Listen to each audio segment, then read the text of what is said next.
live. I'm Rhonda, Lady Rose, and this is Kayla, Wayward Spirit. Yes, and we're here for Tarot Delights. Just gonna move this over a little bit so we're both in the frame. I'll cozy up. Yes, there you go. So we're going in order as per usual until we get some questions or whatever. I don't know if you had a chance to see if there were any questions. I don't think there was. I don't. Maybe there was. You keep talking. I'll look. Okay. I know there were a few people that said hi, but that's about it. But that's okay. And I think I was trying to figure out what happened. Not what happened, but like how to grab it. I think there's a difference between the live chat and the like comment section. So I wasn't sure. Once it's posted or whatever. once it's posted, what happens there. Okay.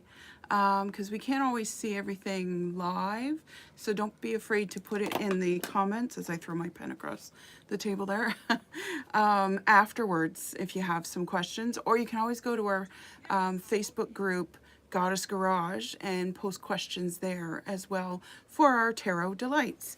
Okay, so we're here to talk about the Hierophant today. So I'll show the card of the traditional Hierophant from the Rider-Waite-Smith deck. So there it is. It's also nicknamed the Pope card. There's a lot of religion that are religious aspects that are around this card because of it being the Pope card or the priest card. It's sometimes called because it looks like a pope that's sitting on his throne there, and he's got two sort of monks or priests at his feet that are kneeling below him. It's interesting because one is robed in lilies and one is robed in roses. So the lily and rose theme happens throughout the Rider-Waite-Smith tarot deck, the male-female aspect, male-female energies, that sort of thing. And then right at his feet, he has the keys of St. Peter, which are the keys to heaven. He's got the big hat, as they always do. He's sitting kind of like the high priestess, who was nicknamed the Popess card, which is actually what got the tarot banned by the church because they didn't like the idea of a Popess. So he's the Pope, and much like the High Priestess, he's also sitting on a throne in between two pillars. So he's kind of a mirror image of her, except she's got water and he's got the red carpet there, and he's wearing a red robe, like we've discussed many times. The knowledge. The knowledge, right? So there's that. And he's the number 5, which is about transition. Number 5s are always transitions to better places. They come with bumps, though. That's the thing about 5s, is it's a great transition, but there's going to be some hard roads to travel to get there. Yeah. So I was just, as you were talking about the different pillars, so I work off a Rider-Waite-Smith clone made by Isabel Rothman, and she does the This Might Hurt Tarot. So he's very traditional, his 2 pillars, the keys. But as I've got a couple of representations of the Hierophant, and as I'm going down, it's different. I like the differences. This one that includes the chakras has the pillars are libraries, like the library bookshelves. So it's another, cool. it's another way to represent knowledge. Yeah. And I really like the Hierophant card in this deck. And I also find it really interesting that the throat chakra and the heart chakra are highlighted for the Hierophant. Oh, okay. So, which is interesting because your heart chakra to me is like what is emotional and innate and like very personal to you. And then traditionally the Hierophant's very religious philosophy, so it's like where does that balance, and so I'm kind of deep diving into the chakras right now, which I need to do a better job of, but okay, yeah, very cool. Okay, well, in the fairy tale one, he is the wizard. And, of course, you were talking about how the wizard is in so Harry Potter. That specific card reminded me of Dumbledore. And in the beginning of the series, he's this lovable, like, wise man, older teacher, very important role model to Harry. And in the end, you kind of realize he's not all that he seems, and he's kind of a little bit of a puppeteer mastermind. So I found it really interesting that he is the wizard, would be the Hierophant. Yeah. And in the fairy tale one, they specifically refer to Merlin, the wizard. Yes. Who was, sort of his story is around King Arthur's time, the Holy Grail, and all that kind of stuff. They do have a quote here from J.R.R. Tolkien, The Fellowship of the Ring, and they're talking about self-awareness. They do talk about the original meaning, and I noticed that the Hierophant often shows up too, especially in relationship spreads, if one of the partners tends to be in law enforcement. Really? Yeah, yeah. Okay, that's an interesting kind of I've connection. had 2 wives that have come in, and I've asked specifically if their husbands are cops, and they both were, and the Hierophant was their card. Well, he's very much like ruled by rigidity and like religious over themes, I guess. And so I could see that being where a cop's life, like they have to follow the letter of the law, regardless of what their personal feelings are. Yeah. So I find it really interesting that card shows up there. That's an interesting connection. Yeah, yeah, because he's also like about tradition, right? Bringing people together, because that's kind of what priests and ministers do. They bring people together in traditional ways. Like you think Easter, Christmas, those kind of traditions, right? And they're big in community. But it's interesting too that they would show up when law enforcement is also in play. Well, I know there's a very big community around first responders and things like that, so I could see kind of where that. I don't know. I'm kind of making leaps, and I need more time to think. Yeah, yeah. And I'm just reading here in the fairy tale one about what some of the connections are. So it's like when the student is ready, the master appears. The question is, are we truly ready for what lies ahead? So he could be a form of a master, like a teacher's about to come into your life, or maybe a student is about to come into your life, and you have to accept that you might be the master at this point. They also say it's connected to the sign of Taurus. So as far as astrology is concerned, Taurus is, yeah, I could see that, in a way. Yeah, the astrological representations within the tarot fascinate me.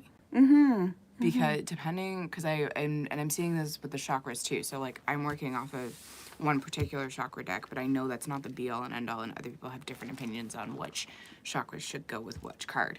And I find, like, is it just based on like, sorry, my brain is jumping conversations. No, that's so okay. with the astrological calendar and the tarot cards, is it just like where the astrological calendar starts and then where the tarot starts and then it goes around the 12? Like, I'm not sure. I haven't actually laid out the chart to see. because that'd be interesting. Yeah, yeah. But I could see it, see why the Hierophant is Taurus, because Taurus is the bull, right? So the bull is stubborn, and Hierophants kind of have to stand in their truth, right? Like, or whatever their belief is, because they're teaching that to their flock, right? And then their flock could potentially question, and then they're like, no.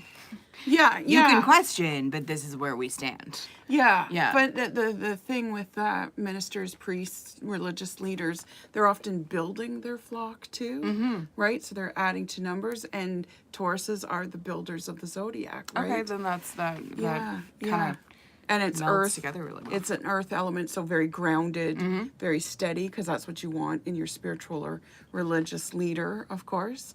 I mean, that's not always the case, of course, but that's something that you look for if you want a spiritual leader, is someone who is well grounded and steady, right? So that totally plays in, because like I was thinking Taurus, well, Aphrodite is the goddess, and it's like, Well, it's funny you should say the goddess, because in the traditional Rider-Waite-Smith, the line in his robe that goes down, it has 3 crosses, and they say like the divine trinity, and then there's the great goddess, the Virgin Mother and Queen, 3 worlds: heaven, earth, and the underworld, 3 consciousness level, super, id, and ego. So like it was a good way to bring in like psychology and the goddess into a very, if you want to say, Christian card, which has like your monotheistic man at the top. yeah, quote very unquote. patriarchal. Patriarchal, there we go. That's the word I probably needed more. Yeah, yeah, and actually in the meditations of tarot, the Pope That's Yep, the Pope card. the Pope card. There he is there. So yeah, this meditation's on the tarot. If you want to go super deep, this is an excellent book for that, because there's like pages and pages of just each card. So the Pope goes from 99 to 120. Oh wow, that's amazing. Yeah, so there's a lot. It's a lot to digest on each card. You could do moon circles for like 3 years if you focused on one tarot card. Oh yeah, That would be yeah. cool. Yeah, you can deep dive on a lot of these cards. So yeah, this is an interesting book to read for sure. Now the Hierophant in my working deck is this guy here. He's a little more colorful, Ooh, he is. but he's also a pope, right? He's got his robes and his red robes, and he's carrying his scepter as they do. I like that he's outlined in the stained glass because it's a piece of the church I've always found very beautiful. Yeah, yeah. I really like this card. He's not quite as, Churchy. churchy and stern and rigid and strict. This guy, it's like, okay, you're probably in trouble when this guy shows up. But he's often about that transformation. Mm-hmm. Because spiritual leaders, that's their whole point and purpose in life, is to help us reach enlightenment I like, and be a guide to us, right? yes, the Witch's Garden Tarot kind of has the grandmother vibe for the Hierophant. Still that guided wisdom, but just kind of more nature-leaning spirituality. Love So it. I love it. She still has the 2 pillars and the red outfit, and there's still elements of the original card there, but I love the layers of the way this card speaks. Yeah. Yeah, I love that grandmother aspect. Because grandmothers do have a lot of wisdom. And when we hit our crone stage, when you hit menopause and you're not bleeding anymore, the idea and theory is the blood goes inwards and our wisdom goes into our bones. Oh, that's interesting. And that's where, Cool. that's why we're supposed to have wisdom when we're older, kind of thing, is the theory. Now, speaking of, grandmothers and the female aspect, of course, we want to know what the witches have to say. We always have to consult the witches. So they actually transformed the Hierophant to the channeler, the translator, or the bridge maker. Ooh, bridge maker. I like that. Yeah. The isn't channeler. that- Yeah. You get a shamanic vibe. I'm not gonna interrupt you, but Yeah. I'll come back to that. Yeah. So it says, bringer of the sacred. You represent another aspect of the priestess. And we were talking about how it's a mirror image of the high priestess. That of psychic channeler, ritual maker, and leader of women's rituals. You have the ability to communicate the mysteries and traditions so others may also understand and experience the goddess secrets. 5s are bridges across the generations, often translating information in story form. The channeler has a deep faith in her spirituality, which enables her to channel important magical information and spiritual truths. As a channel, you shine. You do this by trusting your intuition and knowledge that you understand the world of magic. As with the number 2, which was the high priestess, you are a good listener and teacher. That's the lesson you learned there. Others often come to you for counseling as you understand them and are willing to help. You're not afraid of making mistakes. If you think you will fail, you won't even try. Perhaps you blame yourself when something goes wrong, yet you learn most of your mistakes as teachers, as lessons, kind of thing. So try to keep a check on self-righteousness, as it can be your downfall. As a teacher, it's best you don't require absolute devotion to your teachings. Continue to question your beliefs, and that takes strength, because a lot of times, especially when we're young, we see black and white, and it's either right or it's wrong. There's not any in between. We're very stern and strict about how we feel things should be dealt with. I know I've done that as a youngster, but as you get older, you start to see more of the gray areas of life, and that there's standing circumstances and extenuating circumstances and stuff like that. So continue to question your beliefs. In youth, you were rebellious against authority for authority's sake. And as you grew older, you became an authority. Fives are interpreters and sayers of the truth.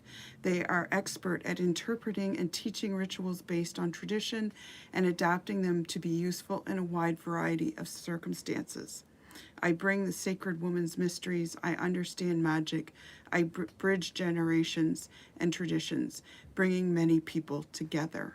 So I really love that sort of female aspect of the Hierophant. Well, that's what this one reminds me of. That like female aspect, that bringing people together. Not that the males can't, the male energy can't do that either. But I think we almost have a preconceived notion of like what all the cards mean. So when it comes to reassigning things as we learn more, sometimes it can be harder and sometimes it can be easier depending on how you view everything and how your ways of understanding have changed. So that I don't know, I equate it to like you learn one thing one way in school, and then, so I've experienced this being in the classroom again after I'm done school, is that the kids learn math differently now. Yes. Blows my mind, because like we learned math one way and they're learning it a different way. It still works, but my mind's like, no, you gotta do it this way, because we were taught this is the only way to do it. Right. So I find it really interesting that when you learn what the cards mean and then you grow in that wisdom of working with them so long, and they can take on additional meanings and additional kind of representations too. So like how I looked at the Hierophant when I first learned how to read the cards and how I look at it now, very different. Yeah, and I kind of like it when they do take a female aspect, because like, you know, if you look at astrology, Virgo's the only female astrological sign. Really? Yeah. That doesn't make sense. It's a very patriarchal world out there. Okay. And same thing with tarot. Traditional tarot, I love traditional tarot, but it's very male heavy, you know? Yeah. And a lot of things in life are very male heavy, because males have often been put in those leadership roles, and, you know, women not so much. You know, it was not that long ago that we finally got the vote even to... Well, even in, as you were saying, yeah, like got the vote, or even more recently, people are finding, like, when it comes to women in ADHD or women in neurodiverse situations, no one knows anything. Right. Because we've done so much research on the male side of the brain, or on, like, males in general. And they're like, oh, this applies. And then all the women are like, no, it doesn't. Yeah, exactly. How do we Same thing do happened this? with heart disease. Yes. They studied males with heart disease, but women present differently with heart disease, and they were like, oh, well, you know, like sometimes we get an upset stomach, and that's a sign that we've had a heart attack or whatever, right? We don't always get the pain up the left arm like men do. But I like that more and more we're, like, I like both, seeing both, and being able to apply both. Like, even though it's a guy in this card, because I've studied both male and female aspects of this card, I can apply that female aspect. Because if I'm reading a client, the male aspect doesn't always fit. No, and I find it really interesting. So, like, again, this deck was made a long time before we started realizing that the gender is a construct that doesn't necessarily fit a lot of people. So I like the idea of male presenting energy rather than like, oh, that's a guy and this is, or like, you know, one card where it's like, oh, you're gonna meet a tall dark stranger. Well, that doesn't fit for everybody. Yeah. Right? Yeah. So I think it's really interesting that we've almost moved past that, and we've really kind of honed in on what does the energy say. And there can be all types of energy. Like, I'm not saying just male and just female, but there are times where because there's that duality, right? You've got the male. Right, because traditionally speaking, in magic, there's male, female energy, but also in magic, it's always been the blending of, right? And it's a balance between the two that really that's what many of us are trying to aspire for, because, you know, creator or universe is the perfect blend of all that energy together. Just like, you know, although I am in a female body form, I also have male energy and female energy both in me, and it's a matter of finding that, like you said, duality and learning to work with it. And Yeah, and they can come out in different ways too. Yeah. So like, I know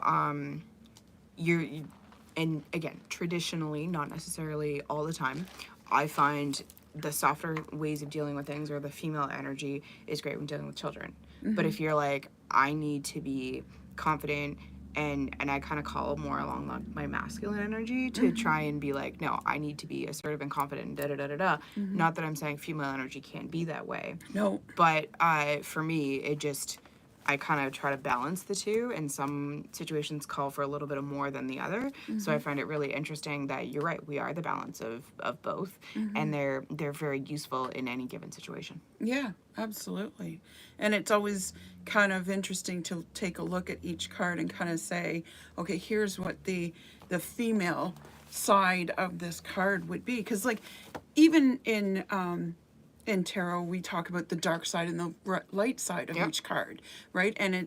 And we have dark and light within ourselves. Yeah, for sure. And it's a matter of balancing both, because dark isn't always bad. Nope. It's just dark, right? And sometimes we need that dark energy. So I kind of view male, female in that same sort of format, that both are there, and it's a balancing of both. And when you take a look, the bridge maker, I love that term for the Hierophant, because that's what that card is, whether it's male or female. Because even if he's male, he is trying to be that bridge for earthbound people to the divine, right? Much like the magician is. Like, he reminds us with his pose of, you have both earth and divine in you, right? Well, and it's funny you should mention that, because the Hierophant, depending on, or for most Hierophants, the left hand is doing that like as above, so below, but is not finishing the so below part, but it has the as above part.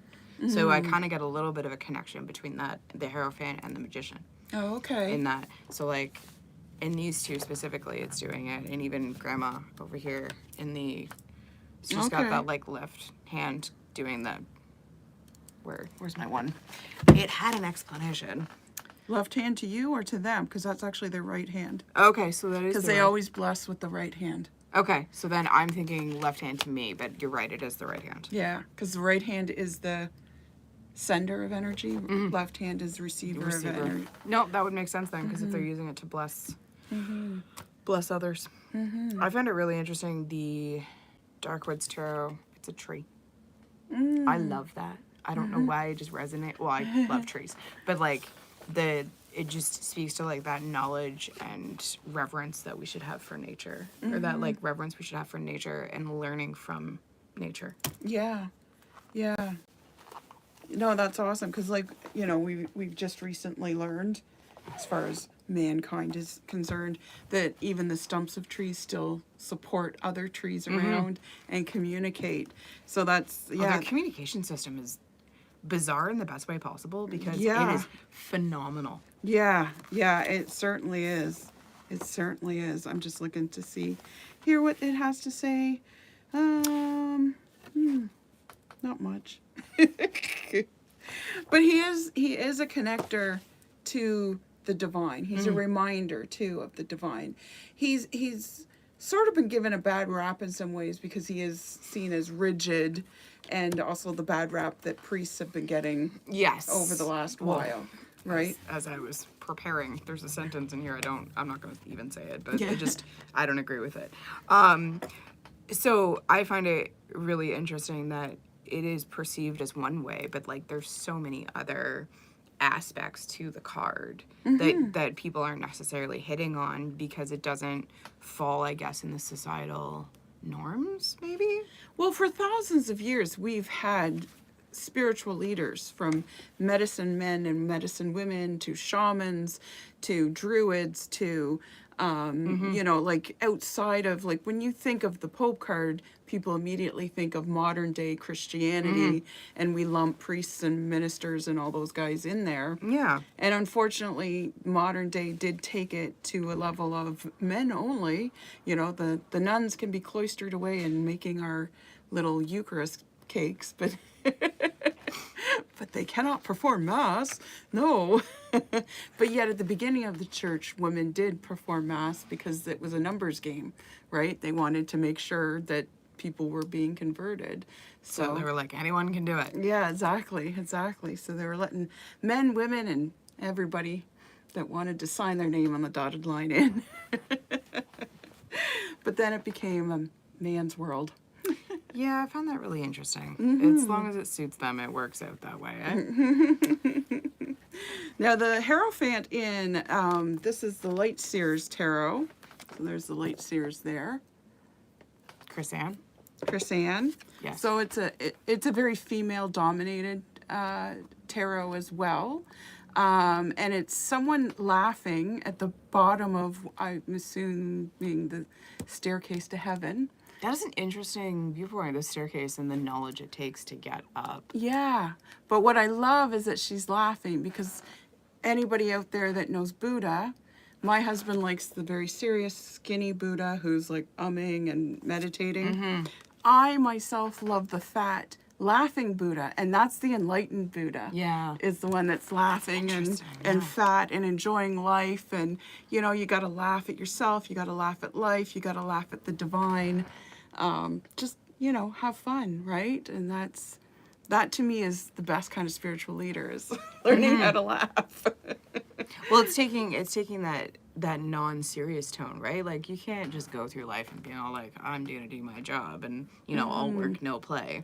I feel like you're missing a key part of why we're here if you're not paying attention to the playfulness and the laughter and things like that. Well, yeah, I mean, so many times you have to wonder, God must be having fun, you know, watching us scurry around on this green marble and Stumble through things. yeah, exactly. Oh, look, you're gonna learn that lesson the third time in a row. Let's get some popcorn. Yeah, exactly right. Him and the angels sit back and just have a good laugh at us. Yeah. We tried to give you a sign. It's like, and I make no light of like people getting out of situations, but if you're trapped on a roof by a flood, and then if you're like, oh no, God's gonna save me, and then the guy in the boat comes, hey, like jump in the boat, I'll get you to safety. Oh no, God's gonna save me, and it's like, and then he gets to heaven, and it's like, why didn't you save me? Like, I did. You ignored it. I sent you a boat. I sent you a boat. I sent you a helicopter. Like, you know. Yeah. Exactly. We're not always the brightest creatures walking the planet. And that's what I find really interesting about interpretations and things too, is that based on your experiences, like the Hierophant could be a positive card or it could be a negative card, and then how you read that influences the reading too, which is interesting in and of itself. Like you can and this is why I like tarot, is that there's a structure, and then depending on the cards around it, that can change the meaning of the card. Right. And then so there's still that structure that's like, okay, it's just, you're not going to just say like, oh, if you get the Hierophant card, you're going to get a blue card next week. Right. But there are little nuances that you can go, oh, that doesn't traditionally fit, but here's what I'm being called to say. Right. You know what I mean? Yeah. So I don't know, I found that fascinating. Well, that's the part where if you learn tarot, you have to, I'm a believer, you have to learn it like a language. Know the traditional meanings. Yeah. Memorize them. And people often ask me, what about reversals? Okay. There's 78 cards already to you learn. want to learn those too? Yeah, let's learn the basic 78 and then layer your intuition, your psychic abilities, your empathic abilities on top. And that's when you'll know, like you said, whether it's a light side or a dark side that you're reading, whether it's male or female aspect of the card, whether it's reversed or not reversed. You'll kind of know through intuitive abilities the more you hone them. So that's where your intuition comes in. But you need that foundation first. Yep. To be able to, like I always say, it's you can't intuitively speak German. But if you learn the language, you learn the structure, you learn how it's spoken, the words, and then you can start to kind of piecemeal together sentences, and you kind of, oh, I know this because I know this word, kind of thing. And you get right? that feedback too, right? Like someone will look at you and be like, that didn't sound right. Yeah. And then you'll be like, okay, wait, maybe it's this one. So you kind of get that feedback. And I mean, sometimes you don't get feedback from people and it's kind of like, hey, did I strike a chord, and sometimes you don't know right away, and other times they'll be like, oh my God, Yeah, yeah, yeah. this worked out, or this did not. Yeah, it's really interesting. It is very interesting. And I love all the different ways that the Hierophant can be portrayed. Like you said, right from like a grandmother to the traditional Pope to a woman at the bottom of the stairs that's teaching us how to reach that divine, to a wizard, to a tree. To the tree, and then, so I haven't talked about this other deck. So the tree is from the Darkwoods Tarot, and that's interesting. I don't like a lot of Hierophant cards, and that one's one of my favorites.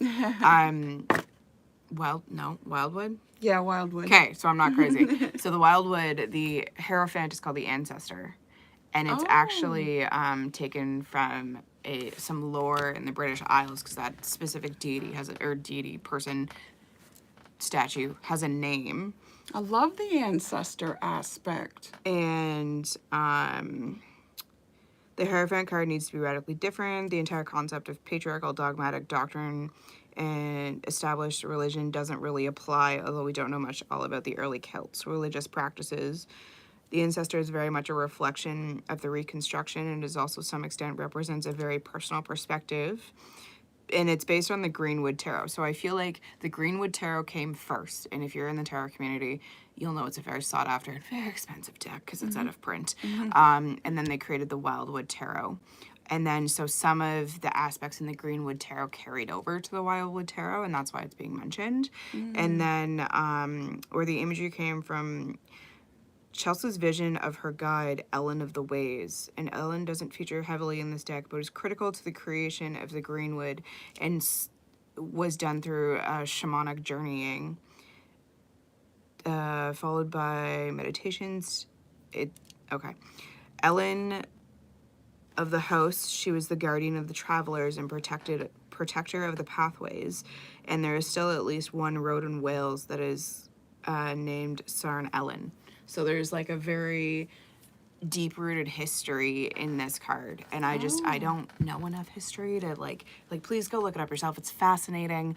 That's very I'm not cool. doing it justice, but like this is a very striking card and just speaks like ancestral knowledge to me. Yeah. Because, I mean, we often speak in the negative form, of course, of breaking that cycle of the generational cycle, whether it's abuse or whether it's, not saving your money or whatever it might be. But there's good aspects, too, that we get from our ancestors, and, we can lean on them to help us out in that time of need. So that's a really cool aspect of this card, that when this pops up, maybe it's time to kind of look at your roots. Maybe it's time to look at your root chakra too. Ooh, that'd be a good one. Which is very connected to Ancestral mother issues, work, yep. ancestral work, trauma work, and generational type trauma work as well. Because I know my root chakra came up again and again and again in many of the retreats and things that I did. And it's that cyclical like spiral, right? Yeah. I got sick of hearing about my root chakra. It's like, come on, I've been doing the work. How come I haven't healed yet? But yeah, I feel I've done a lot of work for it, so it's better now. And it's got the more Celtic version, the Triskeli there too. Sorry, I'm now looking at this card. So on the drum, sorry, I keep forgetting we're reversed.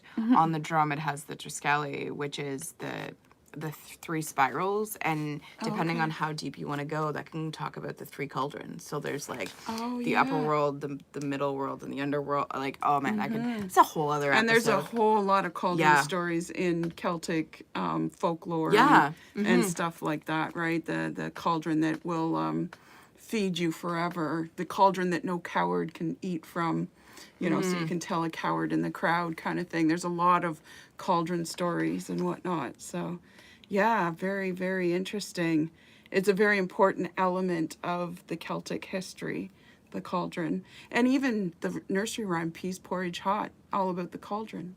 Oh yes, that's right. It's one that's not regularly sung anymore. Yeah, peas porridge hot, peas porridge cold, peas porridge in the pot, 9 days old, because they would scrape it out every 9 days, because they would just keep adding to it, right? And it was fine. I mean, there was every once in a while that the commoner would get a little piece of meat, and they would throw that in, but mostly it was oats and vegetables and things like to that. keep you full, but then not break the bank. Exactly.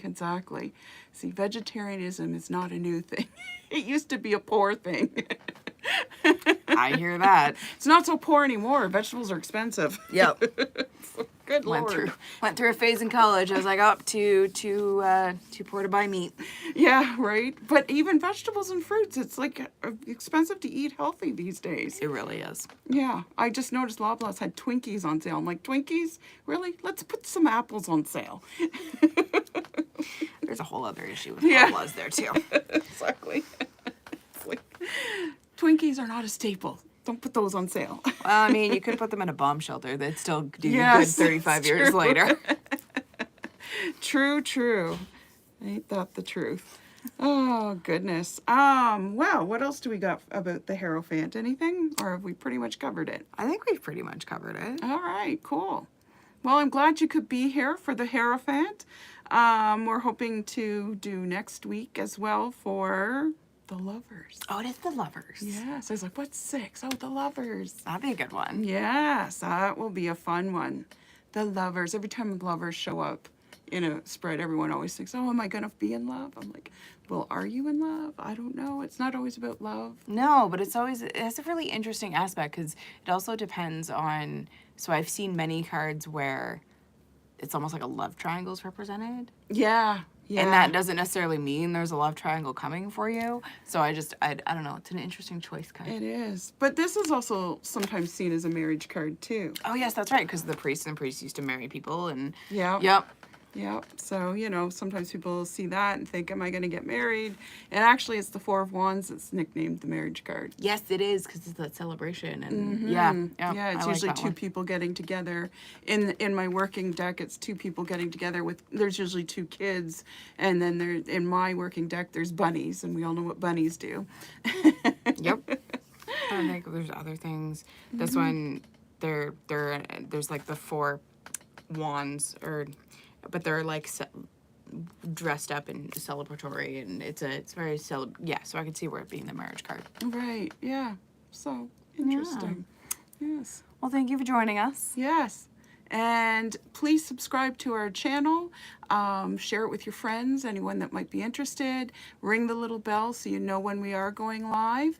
And feel free to, in the comments, put any questions that you have about tarot. We will step out of the numerical going through the major arcana. We're happy to answer any questions. You can find us on Facebook at Goddess Garage and Goddess Garage Tarot Parlor.